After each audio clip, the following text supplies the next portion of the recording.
김종배 시선 집중. 여러분 안녕하십니까, 김종배입니다. 윤석열 전 대통령이 구속 취소로 석방된 지 124일 만에 재수감됐습니다. 하지만 자유롭게 지낸 지난 넉 달 동안 윤석열 전 대통령의 행보는 논란의 연속이었습니다. 내란 사건 피의자임에도 자택 인근 상가를 활보하고 부정선거 관련 영화까지 관람하는 모습을 보였죠. 국민에 대한 사과나 최소한의 유감 표명은 없었습니다. 자, 윤석열 전 대통령이 이런 태도를 보인 이유, 그것이 무엇이었는지 오늘 토닥토닥에서 자세히 짚어보도록 하겠습니다. 7월 12일 토요일 김종배의 시선집중, 광고 듣고 시작합니다.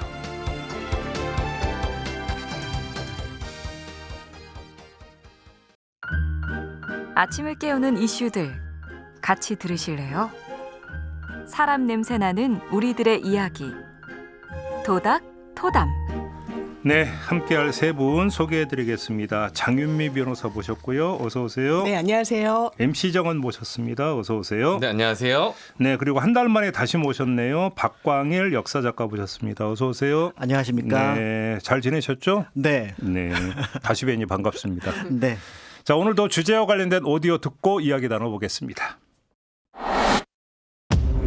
윤석열 전 대통령이 결국 124일 만에 다시 구치소로 돌아갔습니다. 최후 진술에서도 윤 전 대통령에게 반성이란 없었습니다. 이번엔 자신이 공경에 빠뜨린 국무위원들까지 원망하며 나는 혼자라고 호소했는데요. 윤석열 전 대통령이 보여준 것, 현실 부정, 상황 탓, 그리고 확신. 무책임한 국가관을 가진 반국가 세력들은 핵 무장을 고도화하는 북한 공산 집단... 윤 전 대통령에게 없던 것, 현실 즉시, 사과, 그리고 책임의식. 159명이 숨진 참사 현장을 대통령이 찾았지만 첫 브리핑부터 정부는 책임이 없다는 말로 시작했습니다. 엄연히 책임이라고 하는 것은 있는 사람한테 딱딱 물어야 되는 거지, 그냥 막연하게 뭐 다 책임져라, 그거는 현대사회에서 있을 수 없는 일이에요. 확신에 차 계엄을 선포할 땐 언제고, 일이 잘못되니 남 탓을 하는, 신념을 말하지만 책임감은 없는, 그는 어떤 인물일까요? 네, 오늘 이야기를 좀 해봤으면 하는데요. 먼저 이 질문부터 좀 드려야 될 것 같습니다. 재구속됐습니다. 장윤미 변호사님, 어떻게 지켜보셨습니까? 이게 언론에서도 쓰는 표현이고 보수 일간지에서도 사필 귀정이라고 하는데요. 이거는 본인이 자초한 측면이 상당히 큰 거죠. 왜냐하면 변론을 보더라도 이게 본질에 대해서 직면해가지고 그걸 전공법으로 다 탄핵하지 못하더라고요. 그러니까 이게 인계니 이첩이니 실무에서 하등 문제되지 않는 걸로 공격을 합니다. 특검이 위헌이니 합헌이니 하면서 변죽을 울리는 거예요. 그러면서 진술은 어떻게 합니까? 아래 다 책임을 전가합니다. 그러면 그 참모진들 어떻게 진술했습니까? 윤석열 대통령의 지시로 이러저러하게 했다. 본인과 변호인을 또 겹치게 교집합으로 선임해서 진술이 완전히 통제가 됩니다. 이걸 법원이 어떻게 판단해야 되겠습니까? 증거인멸의 우려가 매우 높다. 이 범죄 자체가 비난의 가능성이 너무 높고 법정형이 높기 때문에 구속의 사유가 차고 넘친다. 이거는 어떻게 보면 본인이 스스로 자초한 거다, 이런 생각이 듭니다. M장은 어떻게 보셨습니까? 대한민국의 이 민주주의 회복 탄력성에 좀 놀랐습니다. 네. 이렇게 빠르게 좀 제자리를 찾아가고 순리를 찾아가는 듯한 느낌을 받아서 네. 네. 사실 다른 나라 상황을 제가 잘 알진 못하지만 분명 쉽지 않은 일이거든요. 어쨌든 대통령직을 수행했던 사람이고 그 사람이 풀려났는데 다시 뭐 피 한 방울 안 흘리고 법적인 절차를 통해서 다시 감옥으로 넣는 거. 이거 굉장히 어려운 일일 것 같거든요. 근데 그런 것들이 124일 만에 또 이렇게 이 국민들 눈앞에 펼쳐졌다는 것이 놀랍더라고요. 우리 그 작가님께는 다른 각도로 좀 질문을 드리고 싶은데요. 네. 역사학자시니까 네. 그 이른바 내란범, 국사범, 옛날식으로는 대역죄인이 네. 이렇게 거리를 활보한 전례가 있습니까? 없습니다. 와, 단호하게 말씀하시네요. 네, 일단 뭐 대역죄는 바로 이제 재판이 끝나고 바로 감옥에 형조나 아니면 이제 의금부 감옥에 갇혀서 이제 처형을 기다리고요. 그에 준하는 범죄라고 하더라도 예를 들어서 이제 정치범, 그러니까 대역죄까지는 아니라고 하더라도 위리안치라 그래서 그러니까. 탱자나무로 울타리를 쳐서 어디로 못 가게 한 공간에만 머물도록 합니다. 예. 그러니까 예를 들어 연산군 같은 경우도 강화교동에 위리 안치가 되었기 때문에 바로 반정 직후에 네. 그 연산군을 볼 수 있었던 사람들은 관리하는 사람들 외에는 볼 수가 없었다라고 볼 수 있습니다. 바로 그거잖아요. 그러니까 최소한 그 제1의 조치는 격리 조치. 네. 그렇잖아요. 네. 근데 이건 격리가 아니라 한강을 산책하고 네. 상가를 활보하고 사우나 영화를 가고. 보고 꽁보리 밥 먹으러 가고. 참 그 장면을 도대체 이걸 어떻게 받아들여야 되냐 정말로 개인적으로 머리가 띵해가지고 아무튼 근데 그 머리가 띵했던 게 넉 달 걸렸는데 네. 하여간 이제 좀 해소가 좀 되고 있다 이렇게 좀 정리를 좀 해야 될 것 같고요. 네. 문제는 그 자유로운 신분을 그 다시 얻게 돼서 보여준 그 모습에서 뭔가 반성을 하고 반성은 둘째치고 뭔가 조심하는 모습조차 보여주지 않았던 그 행태 이걸 좀 짚어야 될 것 같은데 이 행태에는 간단히 얘기하면 뭔가 책임지지 않는 모습 제 기억으로는 굵직한 게 한 3가지가 있었던 걸로 생각을 하는데 그 첫 번째가 이태원 참사가 발생한 직후에 좀 아까 더 들으신 딱딱 발언 있잖아요. 네. 책임질 수는 딱딱 물어야지. 이 발언은 사실 논란이 되게 많이 됐었던 건데 어떻게 평가를 하세요? 저는 정치인이 아니구나. 그 당시에 한국의 청년들이 정말 길 한복판에서 너무 많이 사망했어요. 있을 수 없는 일이에요. 안전관리 과오가 있었고 실책이 있었던 거예요. 그러면 당연하지만 그 자식의 죽음을 받아들이는 부모님들의 심정이 어떻겠습니까? 그런데 그런 거에 대한 어떤 공감 이런 게 정치인으로서 없었던 거예요. 지도자로서 완전히 없었다. 야, 이거 법적으로 따져봐야지. 왜 지금 정무적으로 장관을 내려오라고 그래? 이거 법률적으로 확정됐어? 이 아니란 인식. 결국엔 그런 인식이 본인까지 위험하게 만든 거죠. 저는 이 윤석열이라는 사람이 대통령직을 수행하면서도 본인의 마음가짐은 대통령이 아니라 그냥 그때도 여전히 특수부 검사의 마인드로 임하고 있었다라는 생각이 좀 들어요. 그 딱딱이라는 거는 누군가 정한 사람이 죄가 있다라는 거잖아요.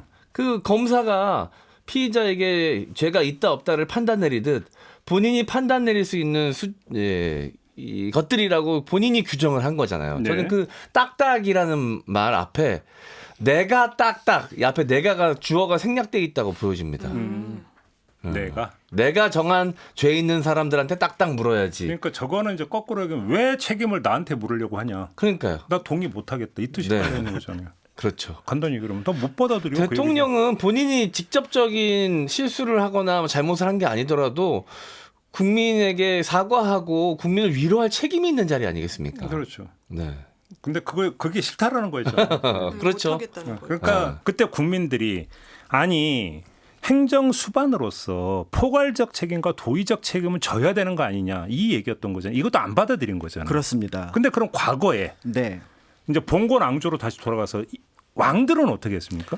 네, 일단 왕과 대통령을 비교하는 것은 조심스럽기는 네, 합니다. 물론이죠. 그러니까 국민이 뽑은 대표자와 그다음에 이제 처음부터 혈통을 통해서 그다음에 1000명을 받았다고 하는 왕은 분명히 다른 존재입니다. 그럼에도 불구하고 어떤 일이 일어났을 때 그 모든 책임을 나에게 물어라라고 하는 것이 첫 번째 원칙이 되기도 합니다. 그러니까 영조 같은 경우는 이제 나라에 가뭄이 일어났는데 네. 가뭄이 있을 때 이제 뭐 사실은 뭐 기우제 지내고 내가 애썼다 이렇게 끝내면 되는데 그걸로 끝내는 게 아니라 곰곰 생각해 보니까 내가 한 10가지 정도 죄를 지은 것 같다. 오. 그러면서 종묘에 나가서 신하들 앞에서 10가지를 항목을 하나하나 읊으면서 그 죄를 내가 차마 모두 해결하지 못해서 이 가뭄도 백성들에게 문제를 일으키는 것이 아니냐 이런 표현을 하고 있습니다. 오, 그랬어요? 네. 그렇기 때문에 그런 그런 어떤 사례를 염두에 둔다고 한다 그러면 이제 모름지기 정치라고 하는 거는 실제가 있고 그다음에 이제 그 사람들을 위로하는 부분들이 있는데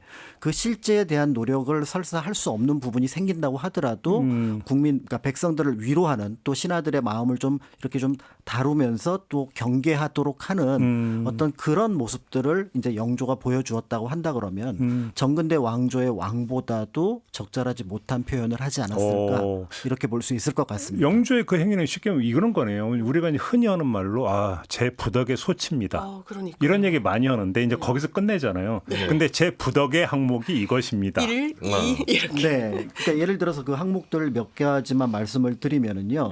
예를 들어 정치가 위안하여 백성이 공공한 것이 다 내 잘못이고 사치가 극성하여 재정이 궁핍한 것도 내 잘못이고 그다음에 일을 너무 서둘러서 제대로 고치지 못한 것도 내 잘못이고 네. 이런 방식으로 아주 구체적으로 적고 있습니다. 그러면 이제 이거를 보는 순간 신하들은 이거 왕이 결국 우리 보고 지금 여러 가지 업무에 대해서 뭔가 책임을 또 묻겠구나라는 긴장감을 가질 수밖에 없는 어떻게 보면 사죄 표현이기도 하거든요. 그러니까요. 거기에 영혼이 담겼든 안 담겼든. 근데 조금 전에 작가님이 이제 그 봉건 왕조의 왕과 지금의 대통령을 비교하는 게 무리가 있다는 말씀은 100% 맞아요. 근데 오히려 저는 대통령은 더 해야 된다고 생각하는 게 뭐냐면 대통령은 국민의 선출에 의해서 뽑힌 사람이에요. 네. 국민의 선출을 해서 그러니까 대통령이 취임할 때 헌법을 준수한다라고 선서를 해요. 헌법에 뭐가 있습니까? 정부의 역할로 국민의 생명과 안전을 지킨다는 게 있어요. 그게 대통령으로서 해야 되는 가장 첫 번째 임무이고 역할이에요. 그걸 제대로 못했다라면 오히려 왕보다 더 세게 사실은 사과를 해야 되는 거죠. 그렇죠. 그렇기 때문에 이제 제가 앞에서 말씀드렸던 것처럼 그 전근대 왕조차도 이렇게 표현을 하는데 그러면은 오히려 그 사람에 대한 어떤 선출했던 국민들에 대해서 주권자인 국민들에 대해서 그런 제대로 표현을 하지 못한다라는 거는 정치의 기본을 조금은 놓았다라고 볼 수밖에 없을 것 같습니다. 한마디로 책임의식이라고 하는 게 여기서 확인이 안 된, 발견이 안 된다라는 거죠.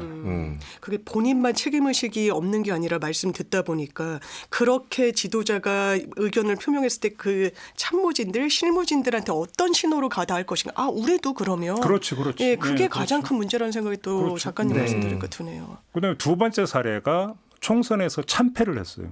네. 그죠? 총선에서 참패를 했는데 그때 보수 언론까지도 뭐냐면 대통령이 사과 표명을 해야 된다. 맞아요. 안 했어요. 네. 안 했죠. 안 했고 갑자기 어느 순간에 스리슬쩍 어떤 보도가 나오냐면 한 그 익명의 그러니까 대통령실 관계자가 대통령이 국무회의에서 사과 발언을 했다라고 전언을 한 거. 이게 전부였어요. 저는 나중에 알았어요. 왜 사과를 안 했는지. 왜입니까? 부정선거의 결과라고 봤던 거죠. 네. 사과할 그렇죠. 필요가 없는 거지.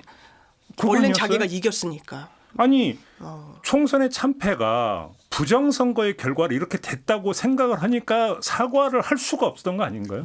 그렇죠. 논리적 기결이 그렇게 되고 왜냐하면 그때 총선 참패는 본인이 그것도 자초한 거예요. 대파 논란이 있었고요. 거기에 대해서 전혀 뭐 파한단에 뭐 얼마니 많이 그리고 의대 정원과 관련해서도 제가 그 당시에 국민의힘의 반응들이 기억이 나요. 아니 이거 뭐 하는 거야? 아니 대통령이 지금 이렇게 선거를 어렵게 하는 거야? 그런데 보도 내용 중에 그런 부분도 있습니다. 그 출구조사 결과가 나오잖아요. 네. 그랬을 때 이 윤석열 전 대통령한테 미리 그 자료를 확보를 해가지고 참모진들이 보고를 하니까 이렇게 반응했다는 거야. 그럴 리가 없어. 당장 방송 막아. 네. 이랬던 보도가 있어요. 그러니까 본인의 어떤 이 신념 체계에서 이걸 받아들일 수가 없는 거예요. 이거 부정선거고. 이건 망상인 거예요. 예. 아니 그러니까 그 얼마 전에 MBC 뉴스데스크에서 그 노상원 메모를 추가 입수해가지고 그 보도한 거 있잖아요. 맞습니다. 거기 보면 노상원 메모에 뭐가 나옵니까? 민주당 의원들의 상당수가 뭐 부정선거로 당선된 사람들이기 때문에 인정할 수 없다. 뭐 이렇게 나온다는 거 아닙니까? 그리고 이게 이제 MBC 뉴스를 보면은 윤석열 전 대통령의 사고와 의식과 너무 그러니까 닮아 있다. 그러니까 부정선거의 결과로 민주당은 정말로 부정한 승리를 거둔 거고 우리는 억울한 패배를 당한 건데 내가 왜 사과해? 맞습니다. 이렇게 되는 거죠. 근데 이제 그 부분에 대해서 저는 또 다른 부분도 좀 있을 것 같다는 생각이 드는데요. 예. 또 이제 과거 역사의 사례를 보면 이제 인조의 사례를 좀 들어야 될 것 같습니다. 인조가 이제 그 병자호란을 앞두고 또 그 뒤에 우리가 알고 있는 최명기를 중심으로 한 주화파와 그다음에 이제 김상원을 중심으로 한 척화파가 있는데 대체로 인조가 지지했던 쪽이 병자호란 전까지는 척화파입니다. 당연히 그럴 수밖에 없는 게 이제 인조가 반정을 일으켰던 계기 중에 하나가 광해군의 균형외교. 이거는 우리가 알고 있는 임진왜란 때 우리를 도와준 명나라에 대한 어떤 그 뭔가 의리를 다하지 못하는 거다. 이런 어떤 얘기들을 했었거든요. 근데 결과적으로 병자호란에서 이제 패배를 했습니다. 그런데 그때 인조를 공격했던 게 바로 누구냐면 주화파가 아닙니다. 적합파였어요? 척화파입니다. 왜요? 아니 왕이 돼서 어떻게 그러니까 오랑캐 앞에서 고개를 숙일 수가 있느냐. 그러니까 그게 뭐 구체적인 어떤 행동을 요하는 것이 아니라 당신은 오랑캐 앞에서 고개를 숙였기 때문에 우리의 임금으로 인정할 수 없고 조선의 명분을 무너뜨렸다라는 거예요. 그렇다면은 이거를 현재의 선거로 되돌아본다면 오히려 당시의 대통령을 비판해야 될 사람들은 여당 의 국회의원들이 비판을 했었어야 이 문제가 다른 방식으로 해결점을 찾을 가능성이 있었다라는 거죠. 그러니까 오히려 인조 정권에서 병자호란 이후의 정권은 척화파가 얼굴을 잘 안 보입니다. 주화파, 그러니까 최명기를 중심으로 해서 돌아가는 것을 볼 수가 있거든요. 그 이유는 뭐냐면 척화파가 나는 이제 인조랑은 우리 그 사대부들은 결별한다. 라는 의식을 명확하게 했던 겁니다. 그래서 그 사대부들을 끌어오기 위해서 효종 때 그러니까 실현 가능성이 높지 않았다고 판단했던 북벌론을 통해서 송시열이나 송중기를 다시 끌어왔던 거거든요. 이제 그렇기 때문에 조선시대에 자신이 지지하는 왕이라고 하더라도 그 왕이 완전한 실패를 했다고 판단했을 때는 그 왕을 비판했던 것이 조선시대 사대부들입니다. 그러니까 지금의 정치인들이 그 당시 사대부들을 뭐 척화파다 주화파다 붕당이다 그래서 비판하는 부분들에 대해서 가끔 저는 볼 때 그때보다 나은가? 라는 생각을 할 때가 있습니다. 그러니까 이제 민심이 천심이다. 민심에 귀 기울여야 된다 이런 얘기 많이 하잖아요. 그렇죠. 했죠. 그러니까 민심에 귀 닫고 있어. 그러니까 그래서 현대 민주주의 체제에서는 민심을 확인할 수 있는 가장 확실한 방법은 선거 결과인 거잖아요. 그렇습니다. 근데 이걸 안 받아들이는 거예요. 그러니까 안 받아들이면 사실은 당시에 여당이라고 했던 사람이 이제 왕을 공격을 했는데 여기서도 여당의 국회의원들이 대통령에 대해서 반성을 촉구하는 모습들을 강하게 표현을 해야 되는데요. 이제 그런 일이 없는 거죠. 그러니까 어떤 일이 있었냐면은 그러니까 그 당연히 이제 그 척화파인데 인조에 대해서 지금 정치 잘못하고 있다. 그러니까 관직을 떨려서 내쫓습니다. 그랬더니 두 번째 남한갑이라는 사람이 하고 지금 잘못하고 있는 거 아닙니까? 그래서 또 쫓겨납니다. 그러니까 여당의 그러니까 자신을 지지했던 서인 세력들 척화파 세력들이 인조에 의해서 하나씩 떨려 나가니까 오히려 이제 거기서는 정치에 나중에 뭔가의 실타래라도 실마리라도 풀 수 있는 장면들이 있는데 그런 장면들이 없어진다면 지도자가 가지고 있는 무책임함은 때에 따라서는 이제 어떻게 보면은 고쳐 나갈 방법들이 더 없어지는 상황이 만들어지는 거죠. 제가 동양 철학자한테 귀동냥을 하는 게 있는데요. 그러니까 임금이랄 때 보통 성자를 많이 성서로 성자 많이 쓰잖아요. 이 성자가 이런 뜻이라고 제가 들었는데 맞는지 좀 확인 좀 해주세요. 성자를 보면 귀이 옆에 입구자를 쓰고 밑에 인구방자가 있어요. 인구방자는 아닌데 이게 무슨 뜻이냐면 그 단상에 임금이 앉아 있고 그래서 임금의 태도가 먼저 듣고 그 다음에 말하라 해가지고 그게 성자라는 거예요. 맞습니까?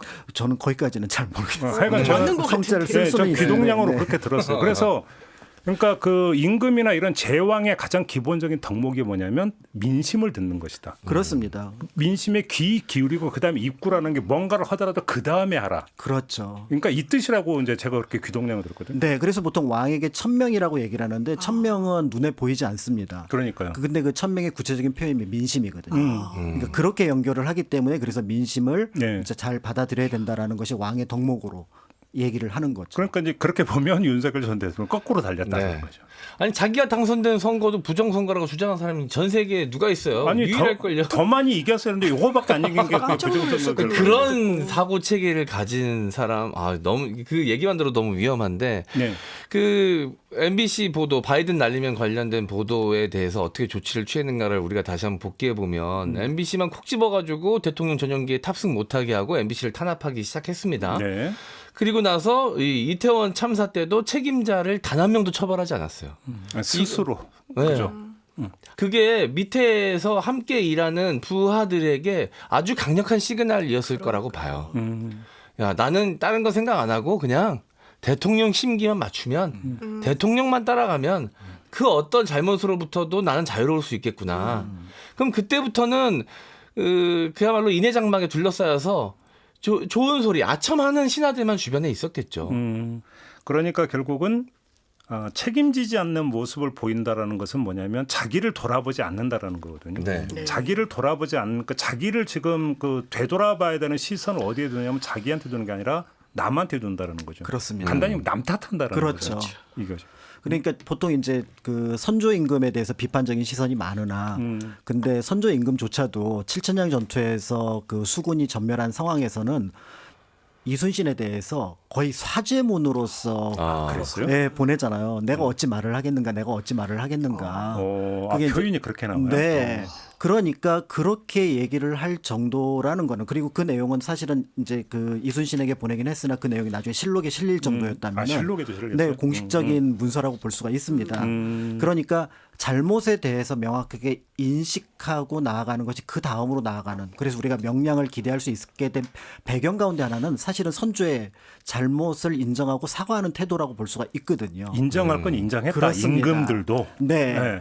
그런 것들을 보면은 결정적인 시기에서 잘못을 얘기하는 것만으로도 정치는 크게 좋아질 수 있는데 그게 안 이루어졌다고 볼 수가 그러니까 인정하는 것도 이제 차원이 조용히 불러서 야 내가 부끄러우니까 너한테만 그냥 인정할게 그냥 조용히 우리 넘어가자가 아니라 공개적으로 그렇습니다. 자기 부끄러움을 자기 잘못을 공개적으로 인정하는 거잖아요. 그렇죠. 왜냐하면 삼도수군 통제사로 다시 복귀를 시켜야 되니까 그러니까. 이거 거기는 공문이 될 수밖에 없는 거죠. 너무 대비되는 거죠. 그렇죠? 예. 이 역사 좋아하시는 분들 중에 선조 별로 안 좋아하시는 분들 계시거든요. 네. 이순신 장군 괴롭혔다고. 그런 선조조차도 윤석열 전 대통령보다는 훨씬 나은 사람이었네요. 알겠습니다. 잠시 전하는 말씀 듣고 이어가도록 하겠습니다.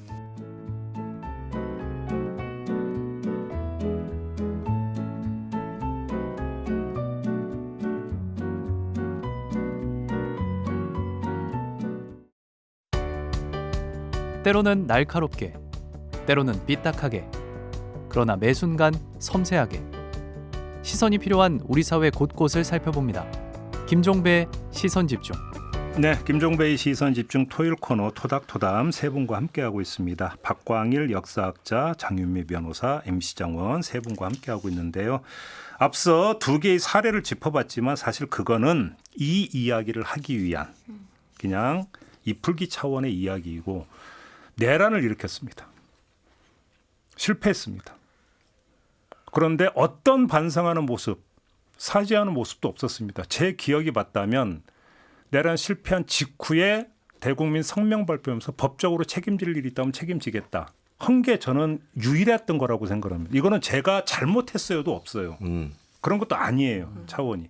이럴 수가 있는 겁니까? 그 주변에 사람들이 전두환 씨와도 많이 비교를 하는데 뭐 전두환, 노태우 뭐 아이들도 좀 피신시키고 정말 뭐 죽을 각오가 있었는데 윤석열 씨는 그런 결계조차도 없었다라는 평가고 또 나중에는 이런 말까지 합니다. 본인의 내란, 계엄 이런 불법성은 딱 입 다물고 사과하지 않고 오히려 본인을 체포하는 거, 본인을 수사하는 걸 불법의 불법이라고 단정하고 규정해요. 그러면서 어떻게 보면 한 줌도 되지 않는 대한민국의 소수 본인 지지자들을 선동합니다. 그러면서 서부지방법원이 사실상 테러의 대상이 되는 정말 헌정사에서 보기 드문 광경까지도 본인이 이끌어낸 거예요. 거기에 대해서 지금까지도 진정한 반성을 한마디도 하지 않는다. 아니 그러니까 뭐 그 특검 출석을 하면서 처음에는 비공개 출석하게 해달라. 그랬죠. 그 얘기는 뭐냐면 비공개 출석을 만약에 하겠다라면 뭐 그 카메라 앞에 서가지고 국민한테 메시지 발신할 생각이 아예 없다는 뜻이기도 하고 못하겠다. 거절당해서 공개 출석을 하는데 그때 이제 보도 많이 나왔대요. 예를 들어서 박근혜, 이명박 같은 전직 대통령 그래도 유감 표명을 했다. 했죠. 예. 근데 일절 말이 없다. 그러니까 기회는 여러 번 준 거잖아요. 기회는 여러 번 줬음에도 불구하고 단 한마디도 하지 않았다는 얘기는 뭡니까? 사죄할 용의가 전혀 없다라는 거잖아요. 그러니까요. 제가 이제 방송 준비하면서 AI에 역사적으로 윤석열 전 대통령이랑 비교할 만한 왕이 누가 있어 했을 때 이제 아까 작가님 짚어주신 대로 뭐 선조, 뭐 고종, 뭐 인조 이렇게 나오는데 아까 말씀 들으니까 선조만도 못했던 거죠. 사과하지 않는 그 태도는. 저는 지금 이 순간에도 자신이 죄를 전혀 지은 게 없다라고 생각하고 있을 것 같아요. 재구속되고 난 다음 날 바로 형사 재판이 있었습니다. 네. 거기 안 나왔잖아요. 네. 그 얘기는 뭐야? 본인이 지은 죄에 대해서 인정하고 싶지 않다. 나는 재판받을 이유가 없는 사람이다.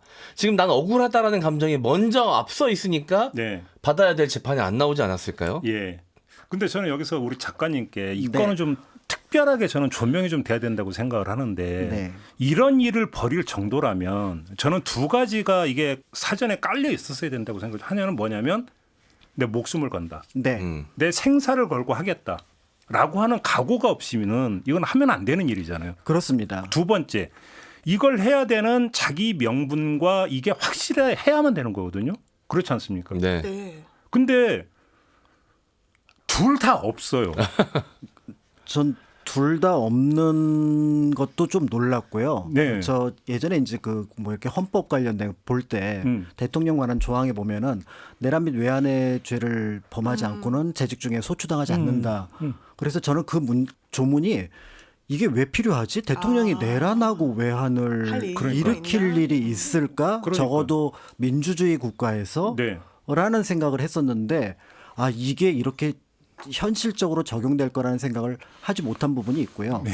역사적으로 보면은 이제 조선 시대의 그 임금으로서 쫓겨났던 두 명의 왕 연산군하고 광해군조차도 네. 그 마지막 자기의 폭정의 끄트머리에서는 나한테 뭔가 위기가 닥쳐오고 있구나를 암시하는 듯한 문장들이 곳곳에 등장을 합니다.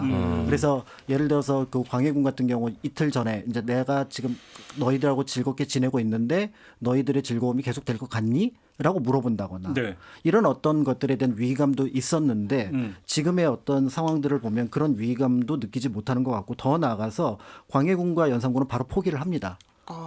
그래서 바로 이제 강화도로 나중에 이제 제주도로 광해군 같은 경우 가기도 하는데 네. 여기서는 또 그런 상황들이 보여지지 않는 점들도 또 뭔가 그때와 다른 부분들이 있는 것 같습니다. 그러니까 이제 보통 이런 일을 저지른다면 용어가 적절한 비유가 될지는 모르지만 이제 과거에 이제 그 종종 썼던 이른바 확신범이어야 된다고 생각하거든요. 네. 그러니까 나는 지금 이 나라가 정말로 위기에 빠졌어. 그래서 이걸 어떻게든 해소를 해야 우리나라가 사는데 방법이 이거밖에 없어. 네. 근데 성공할지 실패할지는 몰라. 근데 만약에 내가 실패하면 나의 모든 걸 걸겠어. 말 그대로 구국의 결단. 네. 차원에서 해야 되는 거거든요. 그렇죠.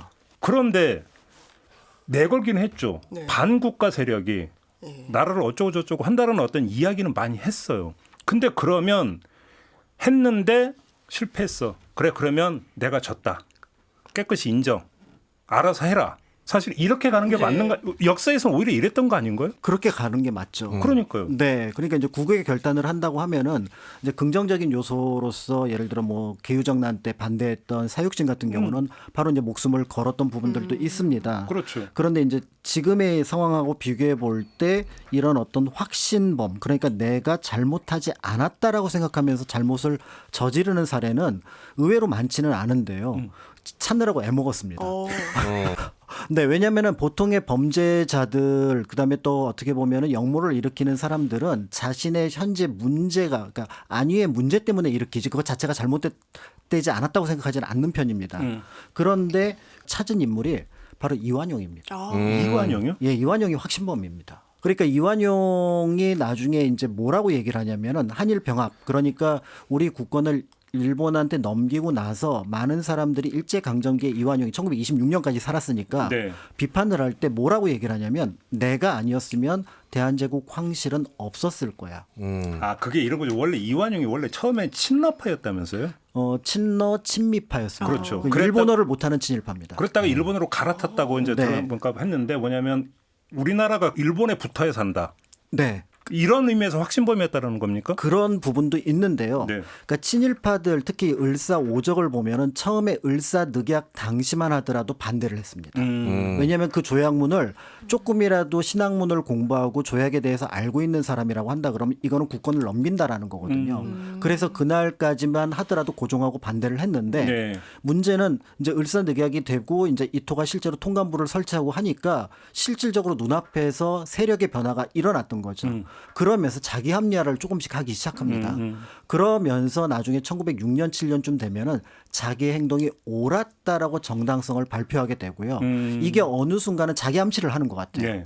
그러면서 나중에 1910년 이후에 국권을 빼앗겼을 당시에는 나는 대한제국 황실의 보존을 위해서 했던 거다. 내가 아니었으면 대한제국 황실도 없어졌을 거다. 단 백성들은 아무 생각이 없었던 거죠. 처음부터 그러니까요. 그 고민 안에 들어가 있진 않았던 확신범이라고 볼 수가 있는 거고요.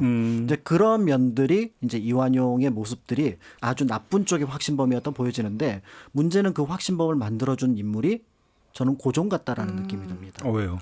왜냐하면은 을사늑약 직후에 을사오적에 대한 처벌 상소가 굉장히 많이 올라옵니다. 예. 당연히 그랬겠죠. 고종이 물론 일본의 눈치를 보지만 다 제척을 합니다. 그러니까 제척을 한다는 얘기는 뭐냐면 을사오적에게 확신을 주는 거죠. 내 행동이 아니, 보증받은 거죠. 임금이. 고종한테는 인정을 받았구나. 그게 이제 역사에서 여러 연구자들이 그 충돌하는 부분인데요. 과연 고종은 당시 어떤 생각을 가지고 있었느냐. 네. 1907년에 헤이그 특사를 보낼 때만 하더라도 을사늑약에 대해서 반대하는 뜻이 분명했다고 보여지는데 왜 을사오적만은 죽이지 않았을까. 그러게요. 왜냐하면은 그 을미사변 당시에 친러 그 내각이 들어서자마자 예전에 그 을미사변 당시에 내각들은 바로 처단 명령을 내리거든요. 그래서 김홍집은 길 가다가 죽습니다. 백성들한테. 그런 정도인데 여기서도 그런 명령을 내렸으면 이 사람들 죽게 되면은 그때 국면들이 모두 바뀌게 되는데 고종이 어떠한 이유에서인지 이 사람들에 대한 처벌 명령을 모두 제척하면서 그러면서 이들이 점점 확신범을 갖게 됐고 1910년 나중에 26년 죽을 때까지 그런 태도를 견지하지 않았을까 그렇게 보여집니다. 뭐 제가 좀 너무 순진한지는 모르지만 역사에서 보면은 예를 들어서 이제 그게 모함에 의한 것이든 아니든 그다음에 좋은 차원이든 나쁜 차원이든 이른바 대역죄라고 하는 게 걸려 있는 여러 가지 사람들이 등장을 해요. 네. 근데 그런 사람들 중에서 그러니까 뭐 찌질한 모습을 보인 경우는 저는 별로 보지를 못해요. 그래서 제가 아까 확신범이라고 하는 비유적 표현을 든 게 뭐냐면 그거는 신념을 따라간 행동이기 때문에 일신의 안위를 앞세우지를 않는다라는 거예요. 그렇습니다. 그게 그러니까 그 사람이 가졌던 신념이 옳으냐 그러냐는 여기서 논점이 아닌 거예요. 어떤 신념에 찬 행동이었다라고 한다면 일신의 안위를 모색하지 않는다. 역사에 기록되어 있는 걸 보면 그러면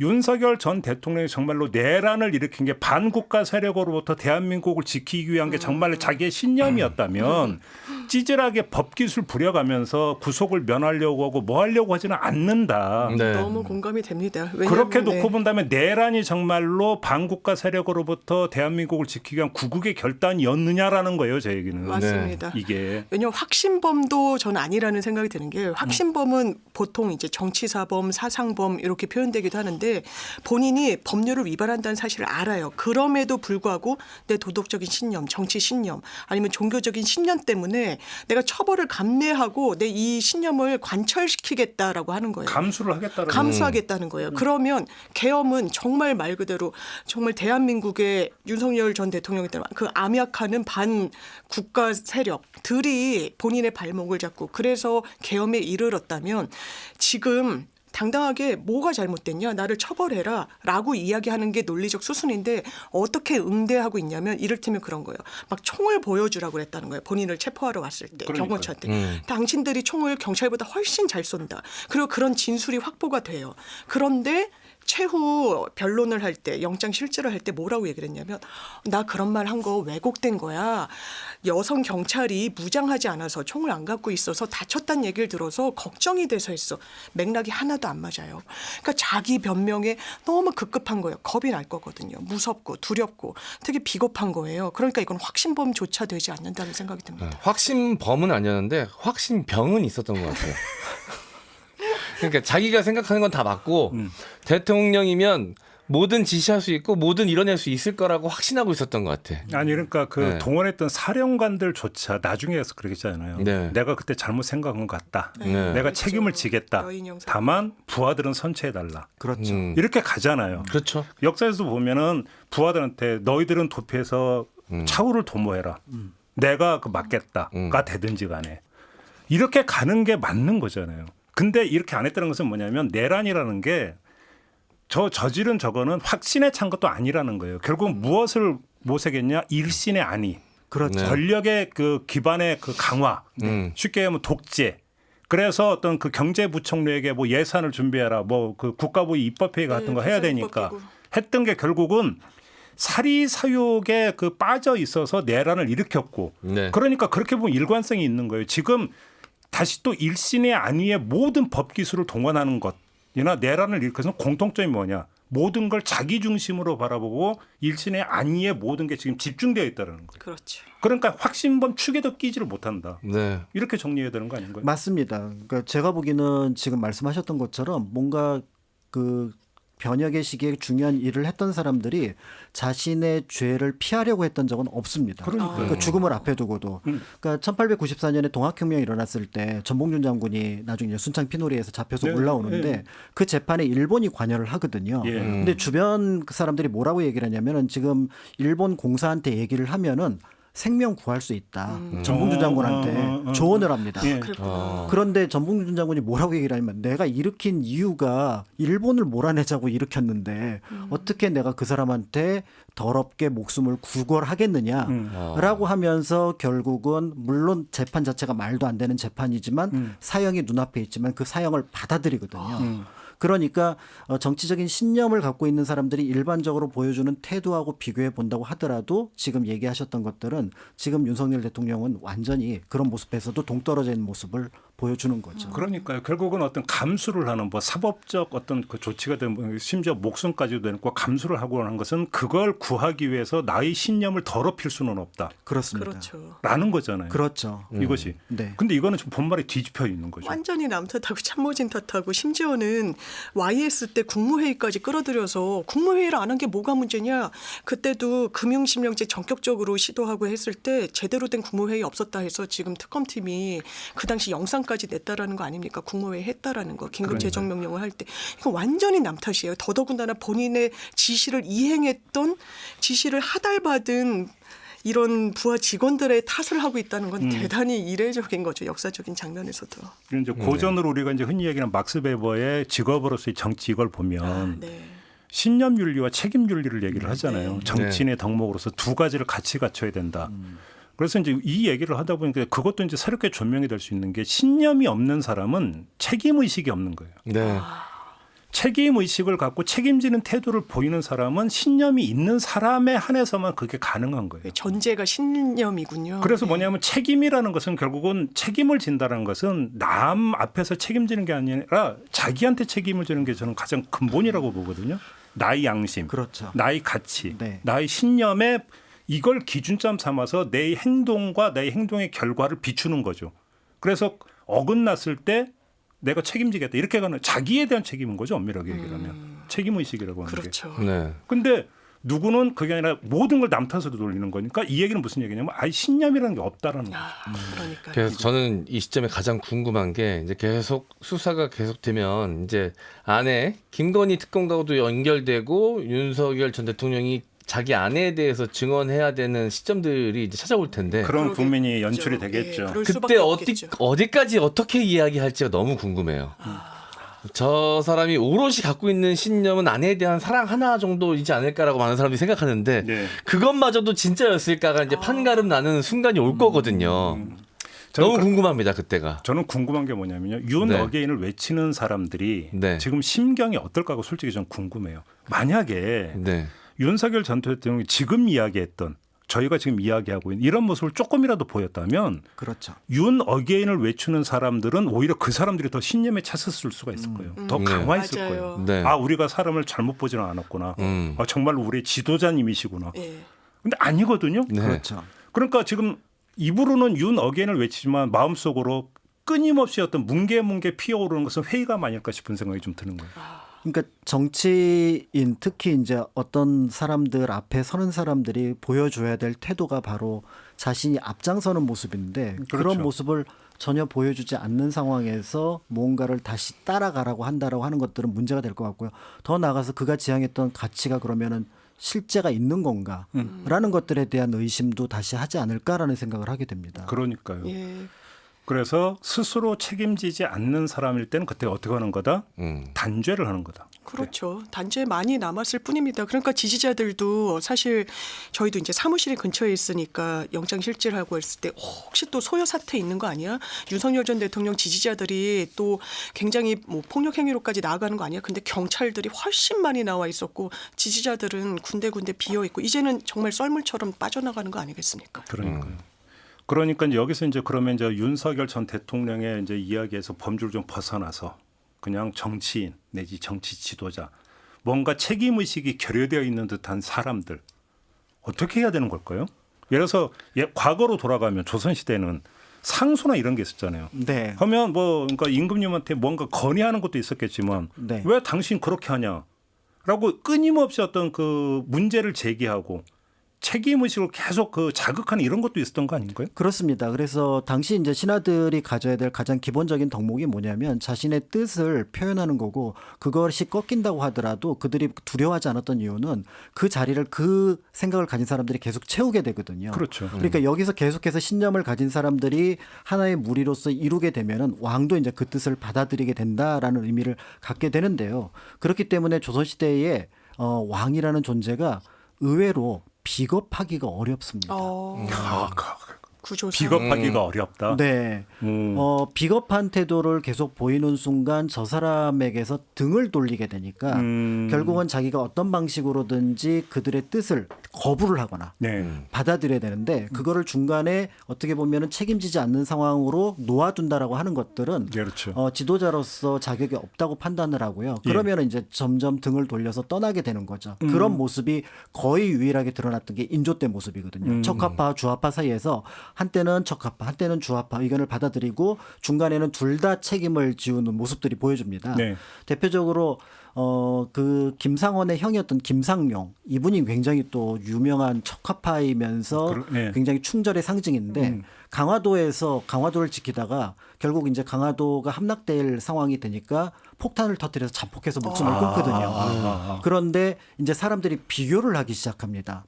인조는 적에게 어떻게 보면 굴복을 했는데 저 김상용 선생은 스스로 목숨을 끊었다. 그러니까 인조가 무슨 생각을 하냐면은 비교가 된다라고 생각하니까 김상용에 대해서 의문을 제기하는 거죠. 혹시 담배 피다가 그 불이 떨어져서 사고사였을 가능성. 폭탄이 터진 것은 아니냐. 그 얘기하니까 그게 실록에 나옵니다. 헌재 변론에서 윤석열 전 대통령 측이 조지호 경찰청장한테 당신 선망 증세 모르잖아요. 아픈 사람한테 똑같네 그게. 맞네요. 그렇죠. 소름. 그렇네요, 그거는. 그러니까 후손들이 뭐라고 얘기를 하냐면 우리 할아버지가 담배를 안 핀다는 증명을 합니다. 이야. 그러니까 그 얘기를 하니까 그런 인조에 대해서 앞에서 말씀드렸던 척화파라고 하더라도 그리고 인조 반정 당시에 동지라고 하더라도 서인들이 등을 돌리게 되고요. 그러니까 그 다음에 왕이 되었던 효종의 급선무가 뭐 국난 극복 이런 것들도 있지만 결국 정치를 하기 위해서 그들을 다시 끌어오기 위해서 조금은 무리해 보이는 북벌까지 그렇구나. 얘기를 하면서 끌어와야 되는데 그게 10년입니다. 효종의 재위기간 10년 했던 게 아버지 때 잃어버렸던 정치 세력들을 다시 끌어오는 거였거든요. 그런데 그게 제대로 이루어지지 않은 상황에서 우리가 알고 있는 현종 때 예속 논쟁이 일어나죠. 그러니까 정치가 한번 신뢰를 잃은 정치를 다시 신뢰를 되찾고 제자리를 잡아가는데 2대, 3대에 걸쳐서 왕이 그걸 노력해야지만 가능했다는 점. 그래서 제대로 된 정치는 이제 숙종 때부터 이루어지니까요. 이제 이런 것들을 염두에 둔다고 하면 책임을 지지 않는 정치가 때에 따라서는 나쁜 정치보다 더 무서울 수도 있다라는 걸 보여주는 사례인 거죠. 그러니까 이제 성찰 내지 반성이라는 걸 이렇게 풀이하더라고요. 성찰이나 반성은 생각에 대한 생각이다. 내가 어떤 생각을 했는데 그 생각이 무엇이 잘못됐는지를 되돌아보는 게 성찰 내지 반성이라고 얘기를 하더라고요. 그렇습니다. 그러니까 결국은 사죄나 책임지는 모습은 성찰을 통해서만 나오는 건데 그래서 아까 그 얘기를 한 거예요. 신념과 어떤 책임의식과의 상관관계를 이야기해 보냐면 생각이 없는 사람은 자기 생각을 되돌아볼 수가 없어요. 그렇죠. 그러니까 결국은 그래서 자꾸 시선을 밖으로 돌릴 수밖에 없는 거죠. 그러니까 윤석열 전 대통령을 보면서 이제 끊임없이 드는 생각이 그건데 그러면 이런 사람이 근데 중요한 자리에 있을 때 어떻게 해야 될 것인가? 그러면 그때 끊임없이 경계하고 비판하고 감시를 해야 되는 거고. 그렇죠. 현대 민주주의에서 그게 작동이 되는 게 이제 정당의 야당의 역할이고 언론의 역할인데 저는 이게 되게 일관돼 있다고 보는 게 그거에 대해서 윤석열 전 대통령은 어떻게 했냐면 끊임없이 입틀막을 해왔다라는 거예요. 부정하고. 끊임없이 입틀막. 그러니까 왜 그러냐면 그조차도 받아들이기가 힘든 거죠. 안 받아들이려고 하는 거죠. 오히려 그런 점에서는 되게 일관됐었다. 지난 3년의 행동이라는 게 정말 일관됐었다. 생각 없음, 남 탓. 그러니까 조금 과장하자면 인조의 무책임에 연산군의 강압이 더해진 케이스죠. 예. 그래서 사활을 일으키면서 연산군이 제일 먼저 했던 게 능상, 그러니까 감히 능멸하느냐 나를 하면서 언론을 막고 그다음에 비판을 한 제기하는 사람들을 처형하거나 귀양을 보내거든요. 그 모습이 결국은 우리가 연산군 시대의 어떤 폭정으로 결론이 났는데 그렇죠. 이 두 개가 조금 합쳐진 느낌이 좀 드는 것 같습니다. 그러니까. 그래서 뭔가를 기대하는 어떤 이 자율적인 차원에서 뭔가 나올 걸 기대하는 것은 더 이상 아닌 것 같고 그럼 이제 타율의 방법밖에 없다. 그죠? 그렇죠. 중종 반정이거나 그렇죠. 아니면 이제 시간이 한참 지나서 뭔가 그거를 극복할 수 있는 힘이 다시 생기거나. 그렇죠. 네. 이제 그 정치적인 해법이 이제 그 이루어졌고 이제 사법적으로 단죄를 하는 것. 그죠? 그다음에 사법적 단죄의 결과를 계속 또 중간에 흐지부지할 게 아니라 계속 유지시키는 것. 이거밖에 남은 게 없는 것 아닌가. 맞습니다. 이런 생각이 좀 들더라고요. 근데 이제 역사에서 보면은 이 반정에서 그 구세력을 처벌하는 것도 굉장히 조심스러운 부분들은 있습니다. 그러니까 때에 따라서는 좀 희미해지기도 하고요. 그 때에 따라서는 과도하게 등장하기도 하기 때문에 이것에 대한 균형을 잘 잡아가는 것들이 어떤 면에서는 또 굉장히 좀 중요한 국면인 것 같기도 합니다. 자, 어떻게 하다 보니까 인물 탐구가 되어버렸네. 근데 이게 지금 정치를 하는 사람들에게는 중요하게 하나의 어떤 반면 교사를 좀 삼아야 되는 사례가 아닌가 이런 생각도 한번 해보게 됐습니다. 자, 오늘 이야기는 좀 이렇게 마무리하도록 하겠습니다. 세 분 수고하셨습니다. 감사합니다. 감사합니다. 네, 김종배의 시선 집중 오늘 준비한 이야기는 여기까지입니다. 저 물러가고요. 내일 아침에 다시 인사드리겠습니다. 고맙습니다.